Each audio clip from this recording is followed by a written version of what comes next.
Welcome all to Crypto and Chill. I am Mike, aka Veteran Crypto, and with me as always on Tuesdays and Friday evenings is Jeff, aka the Blockchain Report. How's it going, brother? Good, man. We got some rain here in California, so that's always nice. Gonna have some really nice green hills for a little bit, so that's always good. And For a minute. yeah, for a minute.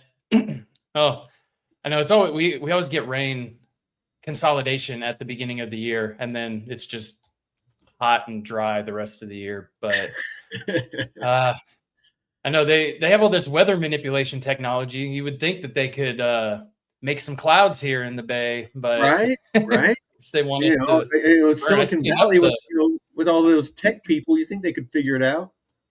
I've been seeing a lot of the contrails in the sky lately, a lot more. So it's like, you guys can do that shit, but you can't make it rain here. Fuck. But how's it going up there? We got our matching cats behind us. Oh, yeah. Coming back over? All right. She's been like super clingy. Like all day long. She's like, I got the mouse. I was playing with it. Gotta spank the pussy. Gotta spank the pussy. Spank the pussy. So yeah, no, it's been an interesting day, and you know what? I'm gonna start out this episode with a quote. So I saw a meme, and it's true. It says, "Truth does not mind being questioned. A lie, does not like being challenged." And I bring that up because our topic for tonight is DeFi security. Is it a thing? Is there actually, is DeFi secure? As a whole, are different protocols more secure than others? Is there cause for concern? Do we need to, start asking some very probing questions about, about these protocols and about these tokens that we hold? Here at, on our channel, nobody's off limits. We're here to find the truth. We're here to seek truth and knowledge. If that, ends up being to where it means that I made a bad investment, or I bought, a project that maybe I shouldn't have, so be it. I'll be the first to admit if I'm wrong about something and somebody can show me where I'm wrong, then I'm more than happy to admit it.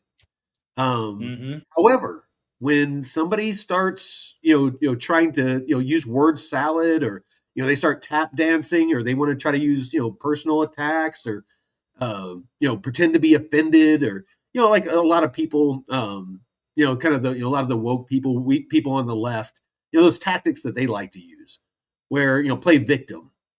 That shit doesn't work on me. It's like, I asked a question, give me a straight answer. I don't care if you're offended. I don't care if you're angry. I don't care if it hurt your feelings. Give me a straight answer. Or just don't say anything, or just admit that you don't know. Whatever. But I'm going to ask the hard questions. And there's a couple of projects out there that I feel warrant some hard questions. And the most recent one is Aave. Aave, as we all know by now, we've reported on it, as have others. There was the huge exploit, and it wasn't directly at Aave, but it was from Kelp DAO, and specifically from LayerZero, an exploit on LayerZero. But it shows that there is systemic flaws in DeFi. There is definitely gateways for these hackers to exploit this technology to extract liquidity. And one major issue, and it was something that we talked about, and I'm going to keep saying it, it's something that we talked about like 2 weeks before all this happened. And there was major institutions David uncovered. There was major institutions that extracted their liquidity from Aave and other places, because they saw the same thing that we saw, is the fact that Aave, had their, core development team exit. They had their risk team exit.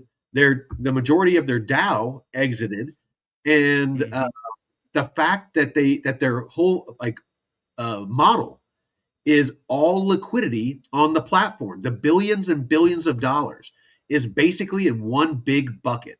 So if any of the if any of the liquidity, or if somebody finds a way to exploit, through the methods that they used, they have full access to all liquidity because it's all pooled together.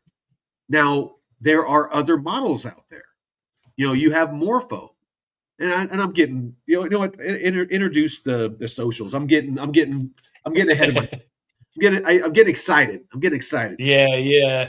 Because there's a lot we can dive into with all that, especially the programming language stuff with the packages, the JSON, and things like that can be easily exploited. Because with the Vercel thing that happened, I mean, nothing is safe at the moment.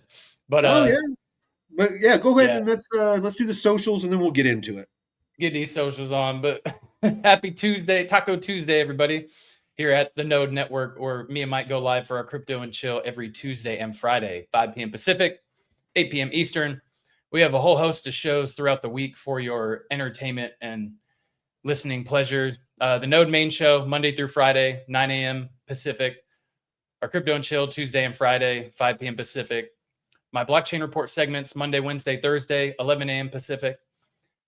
Sovereign Soil, you went live yesterday. Check that out. I usually do it on Saturdays, but I've been procrastinating, so I got off my ass and did it yesterday. So Saturday, 6 p.m. Pacific. David's daily market wrap-up is at 1 p.m. Pacific, and he's doing live coaching with Ellie every Tuesday and Thursday, which is important if you're a total beginner getting into DeFi and crypto in general. So check out those sessions because they are invaluable. Normally he charges a lot of money for private coaching. So the fact that he's doing that live and showing you, it's not as expensive as some people out there. There's some people out there, that tens of thousands of dollars they charge. Yeah, it's crazy. He's being super generous, so we love to see it. And not to mention, I mean, you'll get to it here in a second, but DeFi University, that's no cost. Yeah. Yep. And we got a music segment on Saturday nights, my Saturday Night Fever, at 6 p.m. Pacific. The Red Pill, Thursday nights, 6 p.m. Pacific. And our Gaming and Chill gaming segment, Sunday and Wednesday, 6 p.m. Pacific. So a little something for everybody. And all the links right here to our website, Discord. Oh, we got to update the Twitter too. And David's DeFi University. Oh, maybe I'll do that right now while you do the socials. Oh, nice. The website's updated. Yeah. So we have an updated website, which has a whole host of resources from the courses. What's this? Programming. Okay, the show program. I haven't seen the new layout yet, so this is awesome. Yeah, all the shows that are scheduled out. Oh shit, that's new. Yeah. That's cool. Really cool. Fuck yeah. Markets. Okay, different shows that we offer. And this is great. The courses, which doesn't cost you a thing. The DeFi University School. So DeFi High School, DeFi University, Bitcoin University. Free courses. If you're a total beginner, this is a great place to start because it doesn't cost anything, which is great. But David does offer live calls, which does cost, and one-on-one coaching. But only explore that if you're at that level that you need to take your investments to the next step. The community, you can join here, and our Discord. Oh, it's not. Oh, the Discord's not on here. Yeah, it is. Um, It should be. No, I think it got removed. I don't see it on the community tab. But if you can't find the Discord, just go to the YouTube page and click on these links right here. And the Discord's right here. Doesn't cost anything. Yeah. Great It's community. Right. So right after the calendar, then it has, is this for you? And then it has that. Oh, okay. Yep, Nice. there it is. I might have to talk to him about maybe making that more prominent. Yeah. But yeah. Okay. Yeah. Just scroll down. It's right here. Yeah. It's just not as highlighted. And like I said, the coaching, you can book a discovery call that doesn't cost anything. And the newsletter goes out Monday through Friday, twice a day. You can generate, and it's fully customizable. So pick your assets and you can generate it and get news, ranges, social feeds, a whole host of information that would take you a while to deep dive into all this stuff, and you get it right at your fingertips.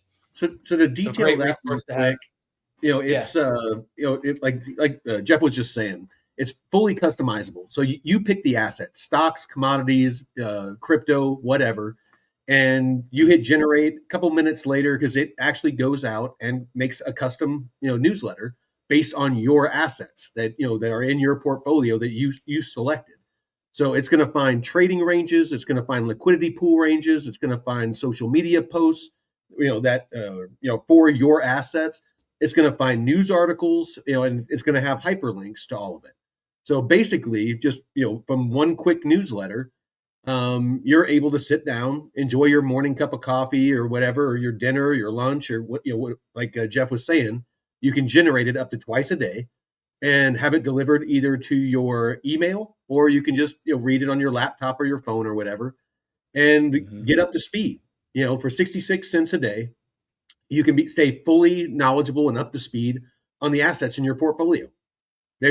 I haven't seen anything else like it, out there. So, yep.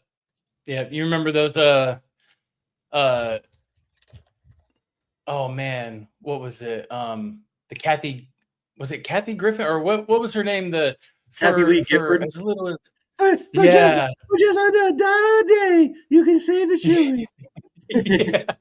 I remember. Oh man, the South Park that was that's what I'm quoting is yeah. South Park, and like she was like super fat and had the warehouse full of food, and she was the one that was eating all the food. Should I do this? God, just give it, save the children. Yeah. Oh man, I love that. South Park so. And the store, we don't have any we don't take any sponsorship money or any money from projects. So if you want to support the channel in any way, we have a shop as well, and we do appreciate it. And update on the Twitter. Well, and really quick, that's something that really sets us apart from most of the channels out there. Is we do not accept any sort of compensation. If somebody comes on the show for an interview, we are not paid in crypto. We are not paid in cash. None of it is paid advertisement. It is 100%, and we let them know before they come on. We are going to ask real questions. We're not just going to hype up their project. And that's why we don't take money, is it gives us, the integrity. Now, it doesn't give us the integrity. We have the integrity. But, it gives us the flexibility to where we are not obligated to do a fluff piece. We're not obligated to just, paint the best picture possible. We are here for all of you. So, absolutely. If you like our content, if you find value in our content, we don't charge for most of the stuff that that we give out. But if you want to support the channel, we greatly appreciate it. And we have our different products. Like our newsletter is probably the best way to support us. And you get value. It's a win-win. So, but yes, we do have the store, and we will have merch in there. If you want to buy hats or hoodies or T-shirts with our our logo and stuff on it. But sorry, go ahead. No, perfect, love it. And at the node _network, I think that kind of rebranded his Twitter. Yeah, no more veteran So crypto on Twitter. It's we made it the official node channel just because I had a decent amount of followers and our new node account only had like 140 or something like that. So basically the AI agent that David created for the Vizard. So Vizard, it's basically going to be posting like shorts and stuff like that automatically generated off of our our shows and posting them on all the socials, but it can only do it to one. So we just chose the one that had the best subscribers and visibility and activity and stuff like that. So yeah, and I think let me click on this YouTube. Okay. Oh yeah. So the link will need to be okay, the node network.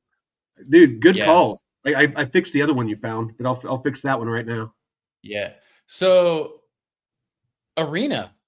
So that means you'll have to link that to the Arena too, right? I'll be honest. I am kind of like I'm not even streaming on Arena right now. It's been dead over there, and we really haven't been getting a whole lot of support. Not over a whole there. lot of love. Yeah, not a whole lot of love. I've been trying to meet with the founder, Jason, for months. Trying to talk with him and kind of just see if there's a way that we can collaborate and try to help promote the platform and stuff like that. And it seems like that they're just a lot more interested in as far as development, making the platform more of a trading thing where they want to have like the DEX, the DEXs and all that stuff, because I guess it since it generates revenue. But from my point of view, as in our point of view as content creators, is there's a lot of functionality that the fact that we have to go out of our way to actually set up the stream separately on there. The chat in there doesn't integrate with StreamYard or anything like that, like YouTube does, and all the other social media platforms. All of the chats show up in StreamYard, so that we can engage and thank people whenever they and answer their questions. I've been trying to have a meeting with them and talk about their priorities and see where they're at. And one individual I was talking to said that that content creation just really wasn't on their priority list, and I was like, "You're a social media platform, and content creators aren't a priority." So and this is is a third hand. This isn't I didn't hear this from Jason, or this is just somebody, and I'm not going to name them, but that's just somebody I was talking to, and this is what they were telling me. And they have some pretty good insight into what's going on with the platform. But I love the platform, and I really wish that they would put some effort into making it more bringing it up to speed with their competition, because content creators is what brings eyeballs and people to the platform, and then that is the people that you convert over to using the DEX and things like that. People aren't going to go to the Arena to use the specifically to use the DEX, especially because my understanding is the DEX that's on there is Hyperliquid. So I'm going to go to the Hyperliquid platform, not go to Arena. So, and I could be wrong on that, but that's Hyperliquid and VDEX, right? VDEX is also integrated in there, so it's like. and I know Drew had some issues with VDEX, and I don't again this it's a he said she said, but so I won't get into details, but he had some issues, and I know that was in part why he stopped really kind of pushing the platform and stuff like that. So it's just a weird crypto and stuff. It's just such a weird world. It's interesting. And Yeah. please don't take anything I say as, we're definitely not talking bad about anybody. It's just, I'm just calling it how it is. It's, basically pointing out there's things, small things that could be done to make the platform more friendly for content creators. Yeah. So hold off on the arena, but if you're on Twitter, definitely come over to the Node Network on YouTube and join the chat. So that way, because we always got great engagement in the chat over here. And yeah, Oh yeah, no, yeah. absolutely. Matt's a great guy. Matt's a freaking solid dude. I haven't talked to him in forever though. Freaking he like ninja vanished. Yeah, I think he's still streaming, but I think he's just doing a lot of trading stuff. He's just kind of Gotcha. been low key. I'll have to reach out to him. It's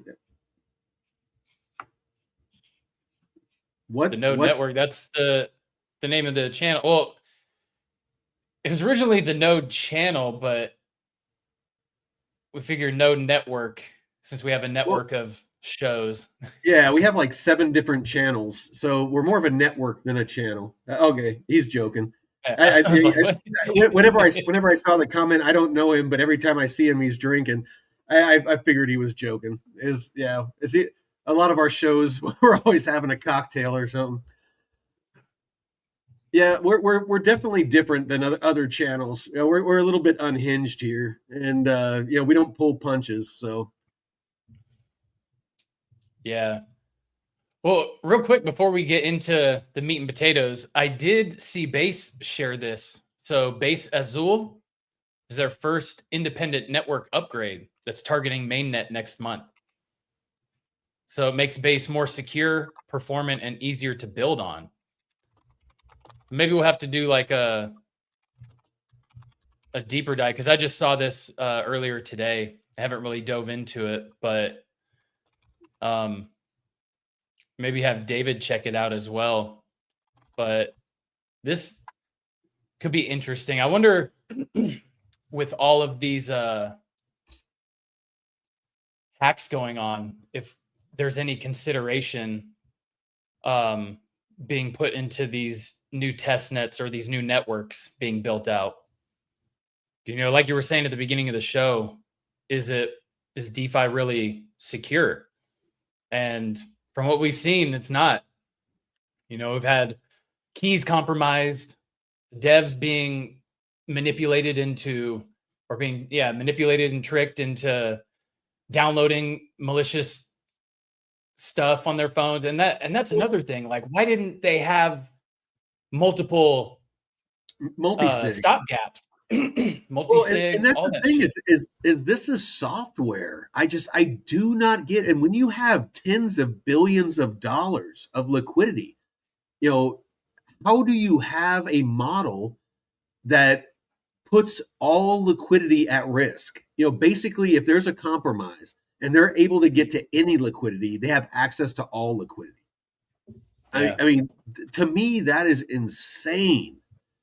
Mm-hmm. I mean that's like that's like putting all the cash or gold in a warehouse, for thieves. I mean that just makes it a more tempting, freaking target. I mean because Aave, it probably still is, but it was, the 800-pound gorilla. It was the premier borrowing and lending platform. A lot of institutions were using it, and like I said, a couple of weeks before the exploit. In fact, let me pull up DeFi Llama, and we're gonna fact check me. Who was it that said in the show this morning in the chat that they unfroze ETH? Okay, so I see that the vault is back unfrozen. That was David. So he was all right. So it looks like here, let's go to the day. Dude, I'd be okay. Still wrapped ETH available liquidity $15. So yeah, I mean, if you look for Oh, the Scoop Boy said that. Okay. you got where there was some dips in liquidity here, and so it went from about 27 billion down to 24, and then further down to 23. So yeah, I mean, there was like almost $4 billion that was moved off the platform about the time where we were reporting on the node, that there was serious concerns. So we had serious concerns. And we didn't point out we knew that, the pooled liquidity issue. But it's not like we called specifically that there was an issue with rsETH or anything like that. We just pointed out that their security team had exited, that their DAO had exited, and their core dev team had all exited within like a month or two of each other, and that it was not a good look, and it was cause for concern enough where David actually, luckily, he said he had his life savings on there. Yeah. And he pulled his liquidity like 2-3 days before all this went down because of the episode we did where we did a deep dive on Aave. He like I could tell like during the episode when we were talking about it, he was kind of shifting around in his chair and kind of looking at stuff, and he was like, I might need to get my liquidity off of Aave. And luckily he did. But at that same time, there was institutions pulling their liquidity off because they saw a systemic risk with what happened. The fact that there was that pooled liquidity, and the fact that there was that the layer zero, the layer zero issue. So yeah, it was. I'm not going to speculate. I hate speculating. There was liquidity that got moved off. I don't know exactly why it was moved off. I'm just going to put it that way. But I find it very interesting that it was pulled off 2 weeks before, all of that went down. And a lot of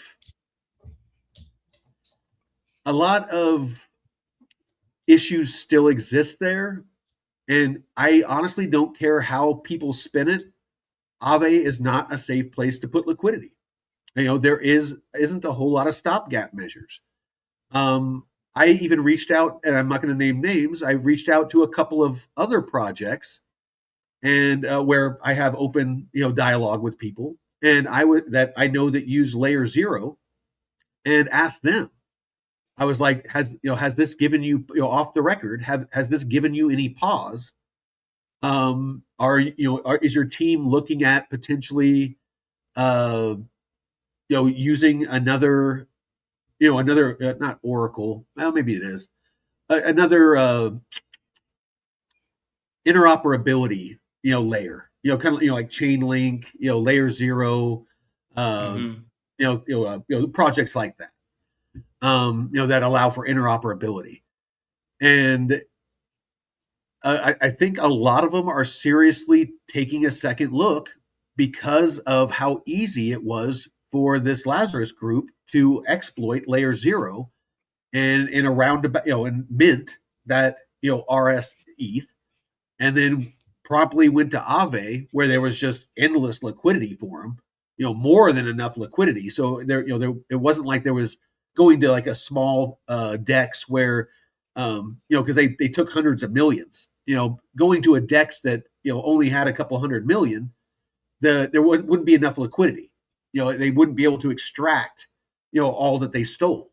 And so they went to Aave, and they used Aave because they had access, because it's all pooled together into one lump sum. They had billions and billions and billions of dollars of liquidity to suck the, the 250 billion or million that they, minted of, fraudulent rsETH. Now, there's other models out there. Morpho, Morpho uses a model where each vault is curated by, like some of them are Gauntlet, some of them are Steakhouse. They're major institutions that curate their own vaults, and they're separated. So it's almost like a firewall between liquidity. So if for some reason one of them gets exploited, or hackers get access to one of them, it doesn't affect all of them. It's like, why is that not a thing?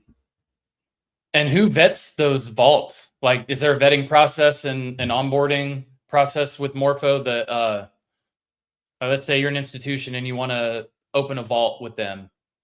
Well, so I'm sure there is, but kind of the important question to ask is, how they set it up for you? How is it curated? So it's on Morpho's architecture. They handle the liquidity, all that stuff. As far as the curating, Steakhouse and the different organizations, the fund managers, basically, they're the ones that decide what assets are in that consist of that are pooled in that vault. So it might be private equity, it might be tokenized real estate, and then they might have some ETH, some Bitcoin, and some stable coins, and it's like a pool of assets, and that's basically what people are putting liquidity into, and to earn yield. So it's kind of like a fund, like a traditional fund, where it's a basket of assets. So the asset managers are the ones that decide the ratio of what assets, and they choose and select what assets, and they manage that aspect of it. Morpho manages the liquidity, they manage the infrastructure, the security, all of those, basically kind of think of it as like Amazon. Amazon, you can start like a small store on Amazon. Well, shops. It's their infrastructure, it's their logistics, it's their shipping, it's their payment processors. You use all of their stuff, but you're selling your products. Does that make sense? Yeah. Well, and kind of like what Plume's trying to do for RWAs with Nest, with Nest protocol. Yeah. Absolutely. Yeah. So that's the fundamental difference. Yeah, it doesn't start with a C and end with an. So, and you know what? That's another one. And actually, really quick, I'm going to touch on something, because I really am all about full transparency. As bullish as I am on Canton, I'm going to draw a parallel, because you mentioned this yesterday on the show, I think, or was it this morning? When it comes to tokenomics, and and the questions that I've been posing to some projects out there, like DAG and Constellation, and we're always asking that question, and I don't know why more channels out there aren't asking this simple question. First of all, does the project of the token that you're buying, the business behind it, do they generate revenue? First of all, do they have a product or a service that they are offering that solves a real life pain point? And do they have a functioning product to offer? And if they do, is anyone buying it? Is anyone using it? And are they generating revenue through fees or whatever? Because ultimately you're investing. Now, these aren't securities, and that is important to understand. These tokens, there's a whole court case that ruled, and the SEC and the the SEC and the CFTC, CFTC has come out and said that many of these tokens are not securities. That is not necessarily a good thing. If they were a security, the company would have a legal obligation to do everything in their power to make sure that you, as a token holder, profit from holding the token, because they are not a security. They have no legal obligation to ensure that you profit from buying the token. They can just almost like an insurance policy. Yeah. You have a legal leg to stand on. But many of these projects, they're not securities. And the underlying product is either not functioning, they either don't have a working product, so it's vaporware, or nobody's adopting it, even if they do. So, and that's a majority of products out there. What's different about Canton is that there is massive adoption and people actually launching on their network and moving value. And, because their tokenomics, like I'm going to compare it to Constellation and DAG, it's not that different, like at its core. I mean, different technologies. Yeah, I get it.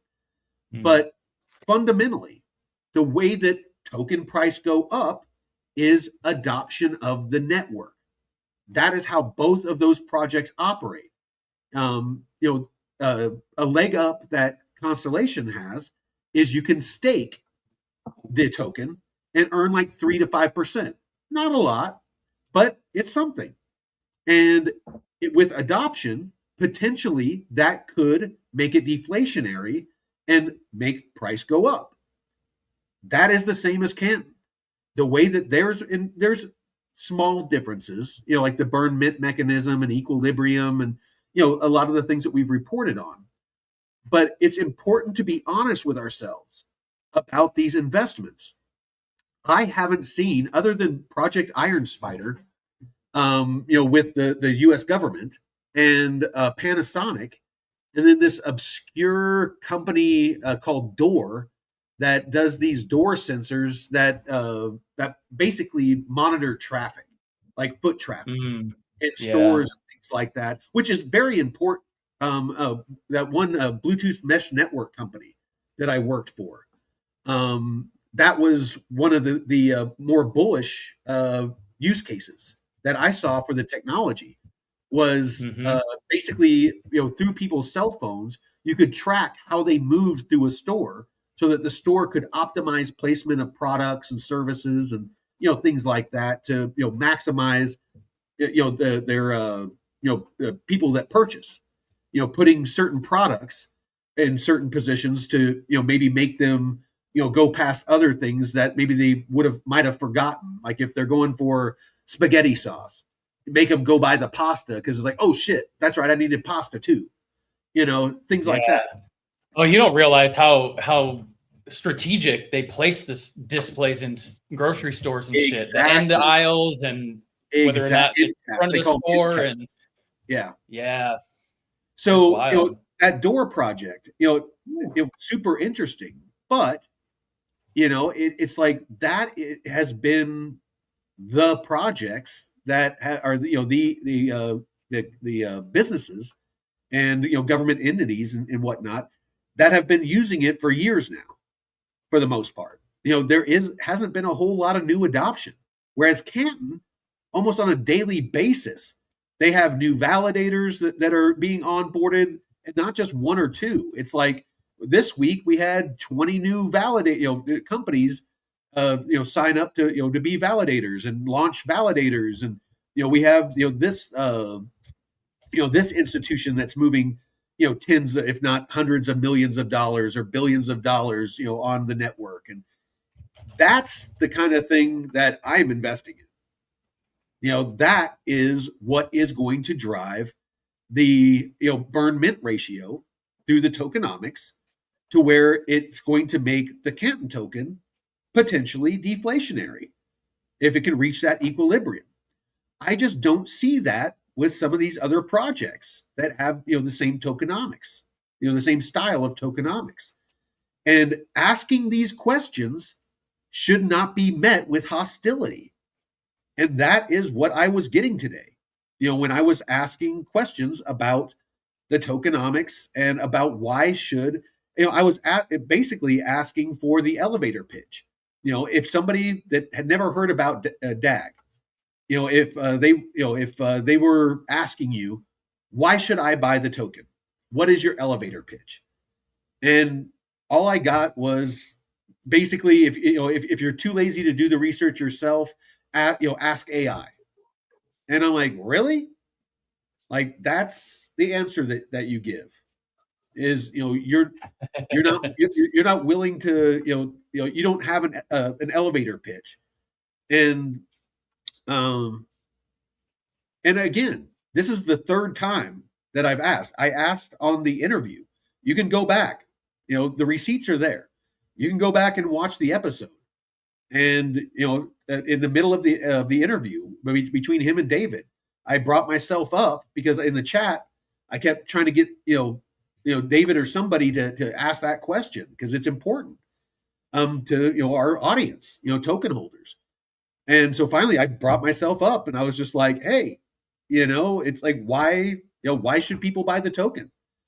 And I didn't feel like it got answered.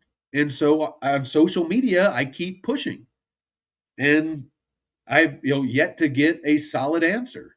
And again, that's kind of why I had that quote at the beginning of the show that let me make sure I get it right. Truth does not mind being questioned. A lie does not like being challenged. If I ask a simple question and I get hostility, or I can see that it makes that person uncomfortable, I start digging. That to me, that means there's something to find. And that's when I start digging. That's what I did with XRP and got super knowledgeable about XRP. You're like, oh shit, maybe not. Yeah. Yeah, Scoop Boy said, I think that's why I'm bullish on Tau subnets. A lot of them have real world use cases generating real revenue. And I think you guys are going to do a deep dive on that, you and David? Yeah. We told Scoot that we'd do a deep dive tomorrow. So don't let me forget, Scoot. We promised that we would do that, and we will. Yeah. But because I have questions about Tau. It's not a project that I'm super knowledgeable about. I've looked into it a little bit, but I haven't done any deep dives into it. But there's still some fundamental questions, even with those subnets and, with those generating revenue, what does we're going to find out tomorrow, what does the tokenomics look like? How does the revenue that's being generated by those subnets, how does that translate into profits for token holders? And we're going to find out tomorrow. And I'm sure Scoot knows, but I don't. And I'm sure many out there don't. So these are the questions that we need to ask and we need to press. The days of these projects just making empty promises and, hyping their projects. And again, I'm not saying that Constellation is a scam or that DAG's a scam. What I'm saying is it should be okay to ask these questions. It should be okay to want answers before we, give up our liquidity. We're doing our due diligence. That should be met with enthusiasm, not with hostility. Jeff, somebody break in and steal Jeff? I know. I get super excited about when I start talking about these things I'm passionate about, and I tend to monopolize the conversation. So, yeah, this is something that's just super important.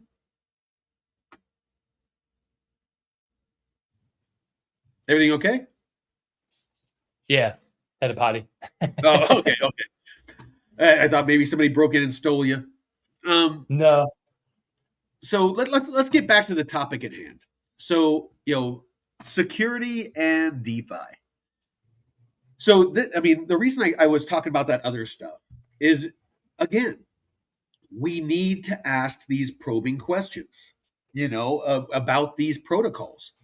are there fundamental flaws in the architecture or or the governance?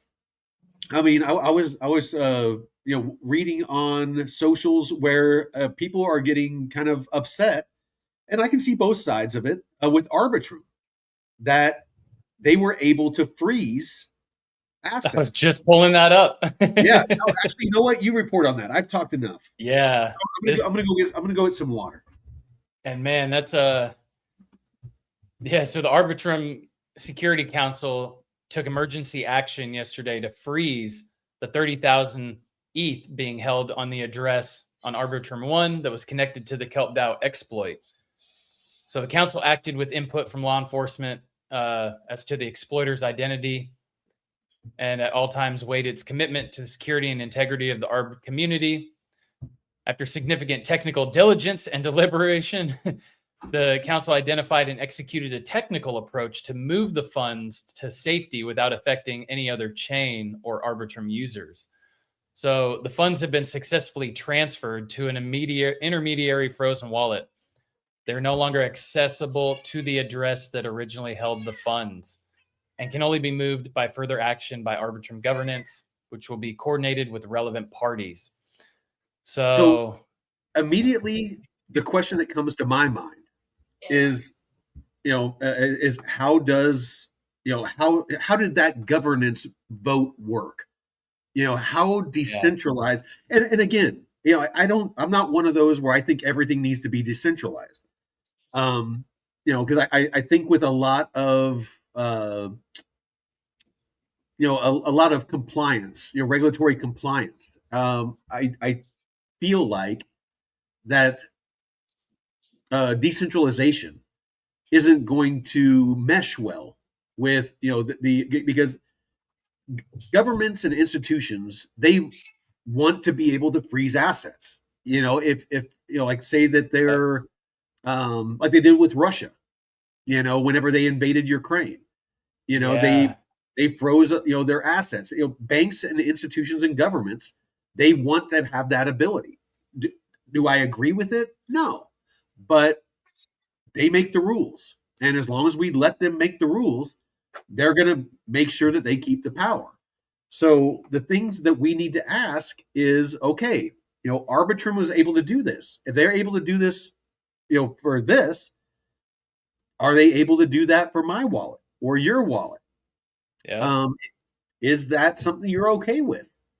If not, maybe, keeping liquidity on, Arbitrum's chain isn't a good idea. It's, these are the questions we need to ask ourselves about the protocols we use to do DeFi, the chains that we use to store liquidity and move liquidity and, access these different protocols, and to become knowledgeable, we need to be able to ask questions. And, and if you aren't asking questions and you're just willy-nilly, putting your liquidity on these platforms like Aave, that was like the number one, borrowing and lending platform, you would think that that would be the safest place to put your liquidity. But that doesn't appear to be the case. So, just because it's older and more popular, doesn't necessarily mean that, your liquidity is safe there. Nope. Didn't Canada freeze funds also? Yeah. Canada froze the traditional finance, the truckers, when they were protesting, they were freezing people's bank accounts. Greece, when there was a run on the bank, when their currency, I don't know what it's called, but when their currency was tanking and everybody was, there was a run on the banks where they were, rushing to the bank to pull their Greek money out so that they could convert it into euros or dollars or anything else. The government locked down the banks so that they couldn't, they couldn't get their money. That's why they want your money in banks, because they control the banks, and vice versa. If the banks control the government, and that's why they make sure, and that's what's holding up the Clarity Act right now, is the fight between banks and crypto. and Coinbase and a lot of these, and a lot of people, they were upset at Brian Armstrong and Coinbase. Personally, from everything I read, I agreed with him. I don't think that the banks should have a monopoly on holding our liquidity. And personally, I think we should be able to earn yield on our stable coins, and just for the sake of getting legislation, I'm not willing to give that up. The reason I'm in crypto, the reason I'm in DeFi is I want to earn yield. I want to break away as much as possible from the traditional banking system and being held captive by it. If I want a loan, if I have if I have not the leverage, collateral, if I have the collateral to put up to take out a loan on DeFi, I don't need some Karen sitting behind a desk asking for tax returns for the past couple of years and determining, looking at my credit score, determining if I'm credit worthy. If I have collateral, it should be click. I put up the collateral, click, I get a loan. Boom, done. Yeah, and what was Nancy? And this is kind of the whole Nancy Pelosi. It's a free market. Why are the banks limiting us to 0.0001%? Like, we deserve to, if we're providing our money for them to hold, like, we should be able to earn a decent amount.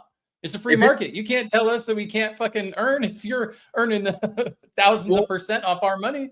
And a true free market would allow Coinbase and DeFi platforms and all that to provide a service and a product, and the people in a free economy, a free market, we the people, the customers, decide who we want to give our business to. That is a free market. Not what the government decides. That they want to make the rules to where it basically keeps us having to use the banks. Pigeonholes.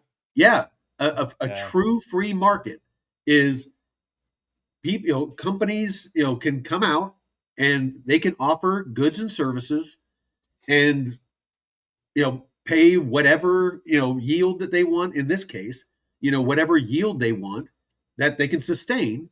And we, the people, do our due diligence and decide, okay, is this DeFi platform, is this protocol, is it safe? Is after I do my due diligence, do I feel comfortable depositing my liquidity there? That's up to me. I'm a big boy. I can decide on my own. I don't need to be a fucking accredited investor, and I don't need Big Daddy government giving me the okay to invest in something. I can put my big boy pants on. For your protection, though, Mike. For your we know what's best for you, It's yeah. Because they're freaking amazing at freaking managing money and freaking managing the economy. Just look at their track record. Yeah. And this is funny, Justin Sun. I'm officially announcing the most decentralized blockchain in the world is Tron. But Deadwood commented, "We know your history."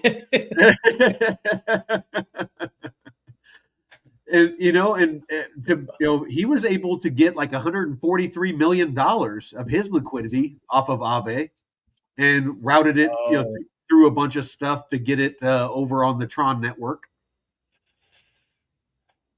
Yeah, smart. Yeah, I did see this. I shared this in the Discord. So this is actually pretty good.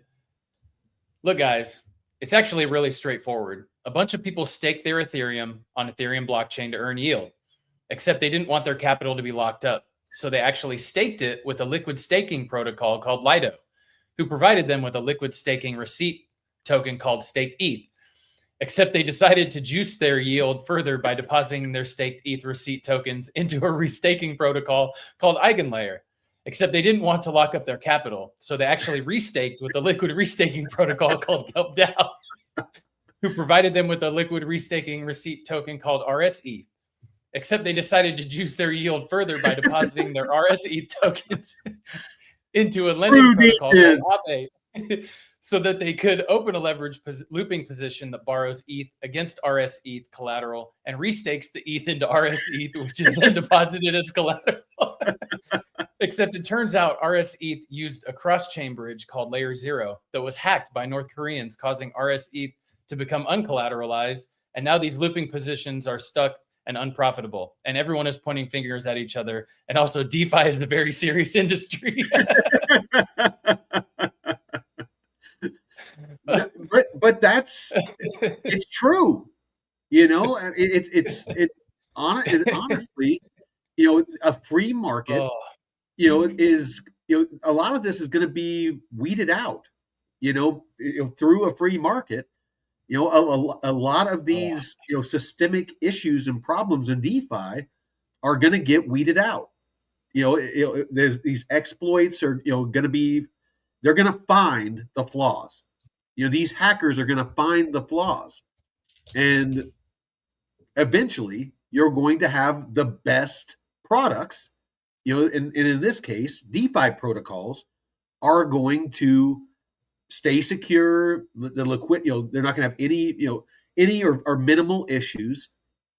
And their teams, if they're doing their job, are going to find them before the hackers and address them and seal up those, those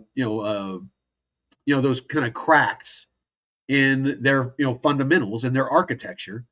And over time, they're going to become more and more and more secure. So, me personally, I see this as the natural culling. We've been talking about it on this channel for quite a while now. That, you know, not just with crypto projects, but with these DeFi protocols, there is going to be a culling, and over time, a lot of these, and maybe even some of the larger protocols, and maybe even some of the ones that I'm invested in. You know, maybe one day we're going to wake up an aerodrome. You know, my largest holding. I have a ton of aero locks.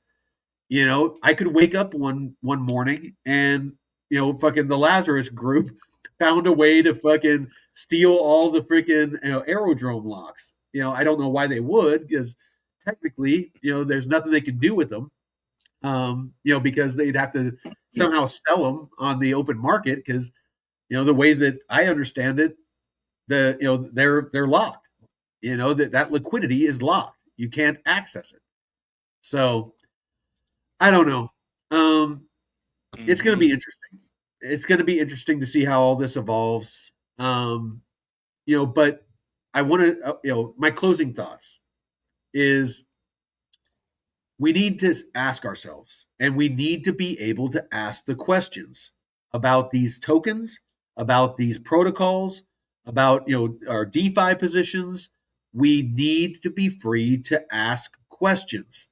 And if at any point you get pushback, if you get hostility, if you get, if they try to make you feel stupid for asking,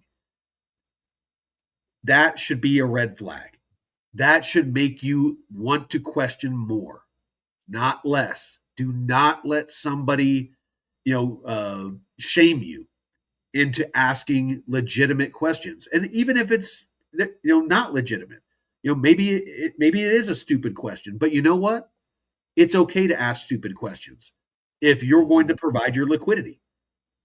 If you're just not knowledgeable, I mean, first of all, you should probably, get knowledgeable before you provide your liquidity. But the way that you do that is asking questions. Yes, you can go and you can read through the documentation. Most of the documentation that you're going to find, for some reason that sounded weird. Most of it that you're going to find, the white papers and shit like that, they use super technical freaking jargon. And, you can run it through an AI, but it makes mistakes too. So you should be able to go to people that are part of these projects that are the customer facing, they're the promoters of these projects that are supposed to be the subject matter experts. You should be able to ask questions. Like we had Shaw from Canton Network. We had Shaw on, and we asked him questions. And he had no issue, no matter how stupid the question, answering them. What was that project that we had on, and internally within our organization, there was we were doing our research, our due diligence into the history of the founders, and found some questions. Yeah, OpNet. OpNet. Yeah. And again, not saying run out and buy that token or run out and use their product, but we got a hold of them. I got a hold of them before the interview and told them, I was like, hey, I just want you to know that we don't do fluff pieces here. That in our due diligence, we found where there's some people that are saying that you guys were part of a scam in the past, and I want you to know that we're going to ask you some questions about it. We're not into gotcha. We're not. We're very transparent here. I want you to be prepared to answer the questions. But we're going to ask the questions, and we're going to press. And that Chad was like, oh, absolutely, no problem.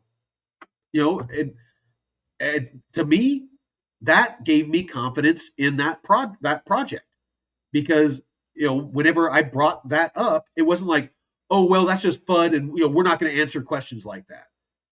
Yeah. That would have been a red flag. I would have been like, well, you might not want to come on the show then, because I'm going to ask those questions.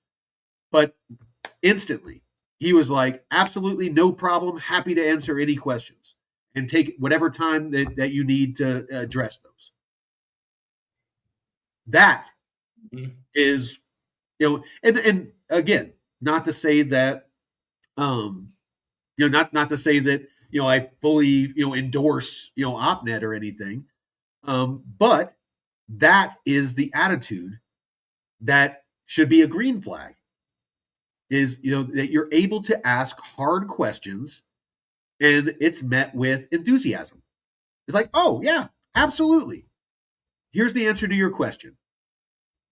So that's my 2 cents when it comes to, security, when it comes to investing, whatever it is. Make sure you are always asking questions.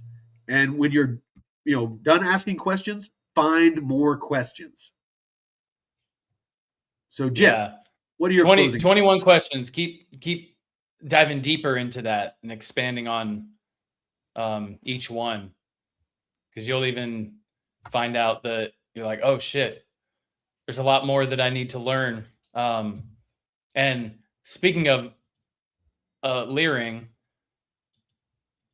at the node.pro, we have courses that don't cost a thing.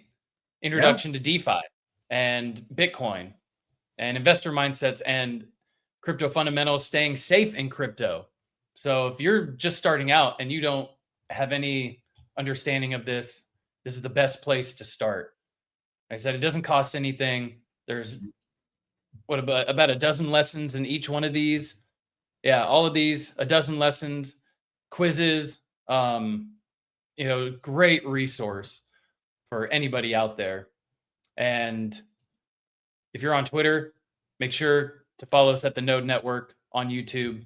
Actually, that's where all of the shows. Like the majority of people watching right now are on X. Like not right now, we're wrapping up, but please come over to YouTube and follow us and jump in the chat over here, because this whole topic, this asking questions thing, we highly encourage that here. Please come into the chat, ask us questions.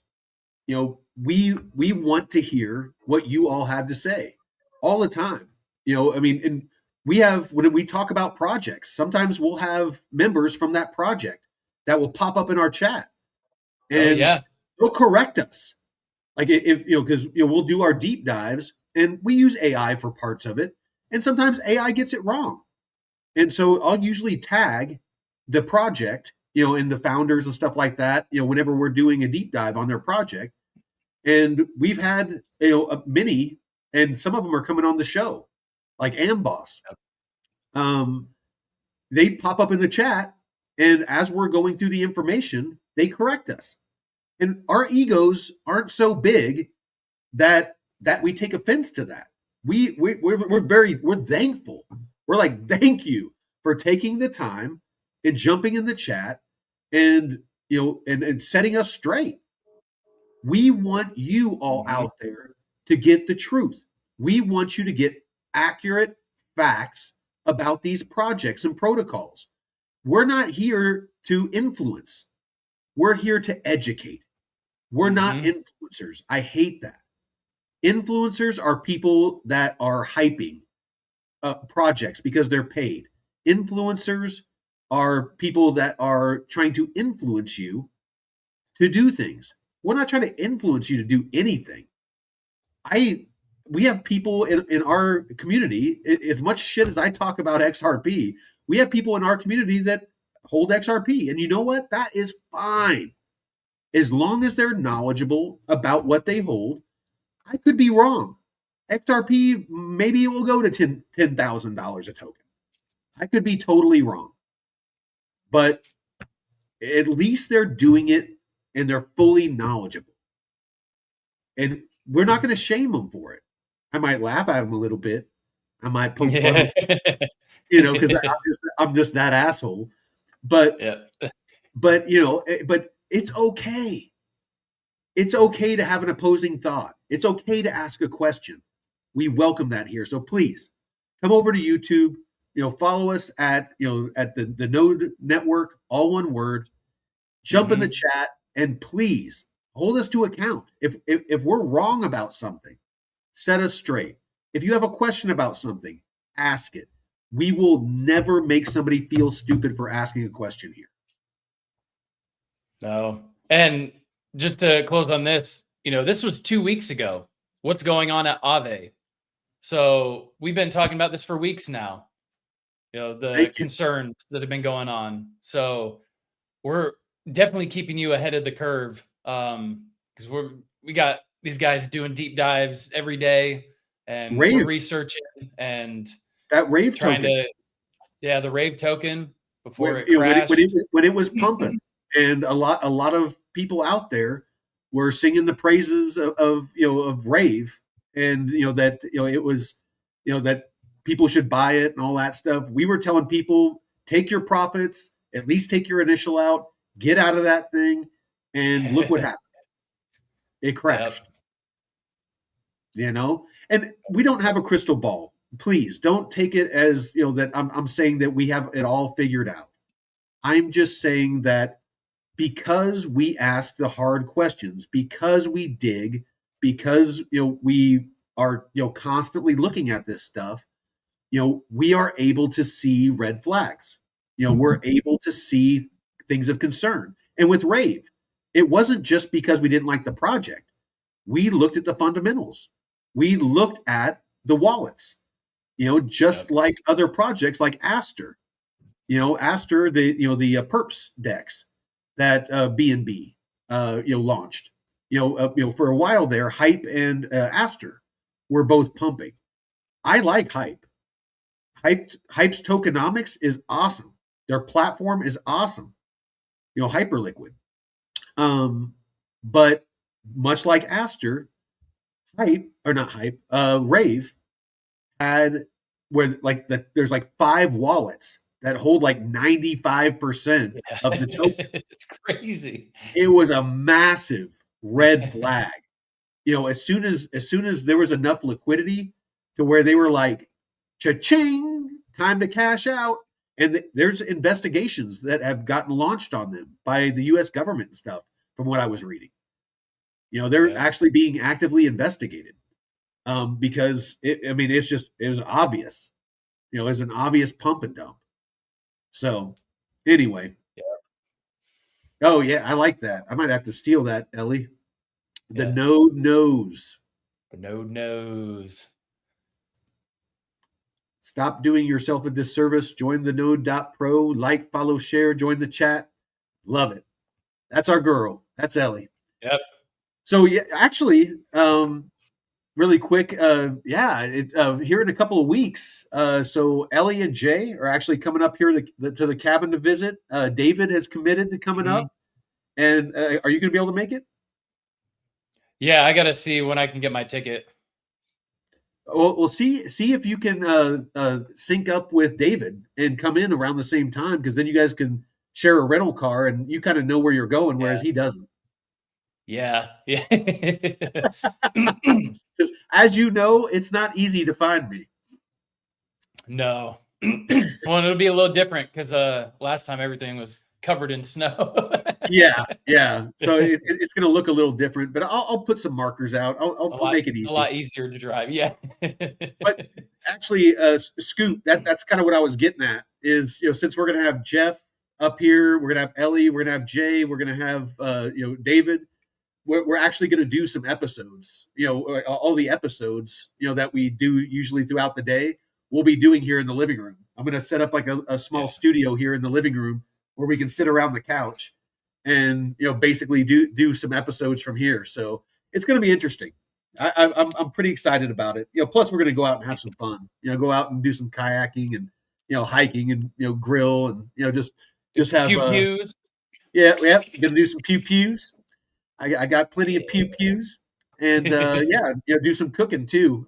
Jay's been flexing, his culinary, skills, saying that he's going to do some deliciousness, and I'll probably do the same. Yeah. Oh yeah. It's going to be fun. I like it. But yeah. So with that, I think we'll wrap it up. So we appreciate y'all. And again, if you're, some of the 40 people watching on X, don't be scared. Come on over here to YouTube and join the conversation. We love it. Until next time, Veteran Crypto out. Peace out, Girl Scouts.